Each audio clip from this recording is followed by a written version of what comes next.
సంక్రాంతి పండుగ సమ్మక్క సారలమ్మ జాతర ప్రభావంతో తెలంగాణ రాష్ట్రంలో చికెన్ ధరలు ఎప్పుడూ లేనంతగా పెరిగిపోయాయి. పండుగ అంటే ఇళ్లలో వంటకాలలో ముఖ్యంగా చికెన్ తప్పనిసరిగా ఉండాల్సిందే.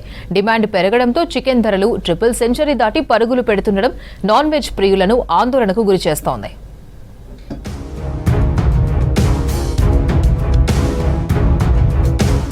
సంక్రాంతికి చుట్టాలు కుటుంబ సభ్యులతో విందు భోజనాలు చేస్తాం. అక్కడ నాన్ వెజ్ వంటకాలలో ముఖ్యంగా చికెన్ కు ప్రత్యేక స్థానం ఉంటుంది. కానీ ఈసారి సంక్రాంతికి ముందు నుంచే చికెన్ ధరలు సామాన్యులను భయపెడుతున్నాయి. ప్రస్తుతం మార్కెట్లో స్కిన్లెస్ చికెన్ కిలో ధర 320 నుంచి 350 రూపాయల వరకు పలుకుతోంది. కొన్ని ప్రాంతాల్లో అయితే తొలిసారిగా చికెన్ ధర 350 దాటిందని వ్యాపారులు చెబుతున్నారు. గతంలో స్కిన్లెస్ చికెన్ కిలో 200కే లభించేది. స్కిన్ తో కూడిన చికెన్ కిలో 140గా ఉండేది. కానీ ఇప్పుడు స్కిన్ తో కూడిన చికెన్ కూడా 300 దాకా అమ్ముతున్నారు. ఇక లైవ్ బర్డ్ కిలో ధర గతంలో 140 ఉంటే ప్రస్తుతం 200 రూపాయలకు చేరింది.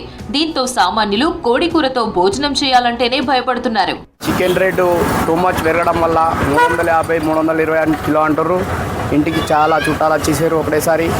సంక్రాంతి సందర్భంగా చికెన్ కొందామంటే రేటు ఆకాశంగా అంటుకున్నాయి. 320 కిలో అనేసరికి కిలో తీసుకునే చికెన్ అర్ధ కిలో తీసుకోవాల్సి వస్తుంది. ఇక గుడ్లతోనే సరిపెట్టుకుంటుంది ఈసారి సంక్రాంతి.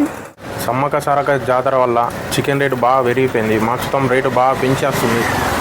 ప్రజలు ఏమంటారు అంటే చికెన్ 320 రూపాయలు అమ్మసరికి 2 కిలోలు తీసుకునే వాళ్ళు కిలోనే తీసుకుంటారు. అట్లా గిరాకీలు సుతం బాగా డల్ అయిపోయినాయి. అట్లా చికెన్ ఇంత ఎందుకు పెరిగింది రేటు అట్లా అని చెప్పేసి మమ్మల్ని అడుగుతారు గిరాకీ వచ్చిన వాళ్ళు. అందుకని చెప్పేసి గిరాకీ బాగా డౌన్ అయిపోయింది. గతంలో ఆదివారం వస్తే చికెన్ షాప్ల ముందు పెద్ద ఎత్తున క్యూలు కనిపించేవి. కానీ ఇప్పుడు పెరిగిన ధరలు చూసి బెంబేలెత్తుతున్నారు. ధరలు పెరిగిపోవడంతో పండుగ మెనూలో చికెన్ తీసేయాల్సి వస్తోందని వినియోగదారులు ఆవేదన వ్యక్తం చేస్తున్నారు.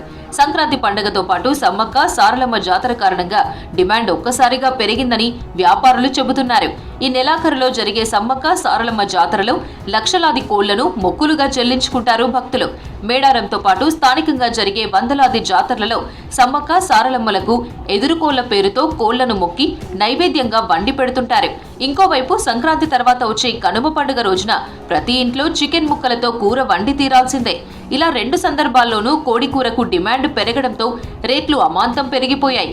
రానున్న వారంలో డిమాండ్ ఇంకా పెరిగితే చికెన్ ధరలు 400 దాటినా ఆశ్చర్యపోనక్కర్లేదంటున్నారు. సామాన్య రోజుల లెక్క తక్కువ రేట్లు ఉంటేనే ఎక్కువ సెల్లింగ్ అయ్యేది. ఇప్పుడు రేట్ ఎక్కువ ఉండడం వల్ల ప్రజలనేది తక్కువ మంది మెంబర్స్ జరుగుతుంది. వాళ్ళు ఈ భోగి సంక్రాంతి దృష్టిలో పెట్టుకొని వాళ్ళు కూడా కొంచెం తగ్గిస్తే మంచుకుండు. కానీ అది దానికి అనేది 300-350 రూపాయలు పెంచుడు. వాళ్ళు పెంచితే మేము పెంచుడు. సామాన్య ప్రజలకు ఎక్కువ శాతం ఎవరికి తక్కువ రేట్లో వచ్చడం లేదు.